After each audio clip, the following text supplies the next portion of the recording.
নমস্কার বন্ধুরা, pen and paper coaching একাডেমিতে সকলকে স্বাগত। আজকে আমরা বহুভুজের কর্ণ সংখ্যা নির্ণয় শিখব। এখানে দুটি সমস্যা রয়েছে। প্রথম দিকে বলা হয়েছে একটি পঞ্চভুজের কর্ণ সংখ্যা কত, অর্থাৎ যে বহুভুজের 5টি বাহু রয়েছে সেই বহুভুজের কর্ণ সংখ্যা নির্ণয় করতে হবে। এখানে একটি সূত্র আমরা মনে রাখবো। সূত্রটি হচ্ছে n × n-3/2, যেখানে n হচ্ছে ভুজ অর্থাৎ বাহু সংখ্যা। তাহলে এখানে কি বলেছিল? এখানে পঞ্চভুজ বলেছে। তাহলে পঞ্চভুজের কয়টি বাহু আমরা সবাই জানি?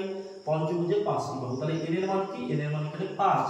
তাহলে n × n-3, এখানে n এর ভ্যালু 5। তাহলে 5 বিয়োগ 3 করলে কত হয়? 2।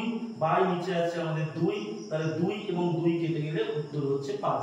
অর্থাৎ পঞ্চভুজের কর্ণ সংখ্যা হচ্ছে 5টি। অপশন নাম্বার ডি হচ্ছে কারেক্ট। আবার একটি সমস্যা রয়েছে। সেখানে বলা আছে 21টি বাহু বিশিষ্ট একটি সুষম বহুভুজের কর্ণ সংখ্যা কত হবে? তাহলে 21টি বাহু, তাহলে এখানে n এর মানটা কত হবে? একই সূত্রে আমরা অ্যাপ্লাই করব। n এর মান এখানে কত? n এর মান এখানে হচ্ছে 21। তাহলে 21 n থেকে 3, অর্থাৎ 21 থেকে 3 বিয়োগ করলে কত হয়?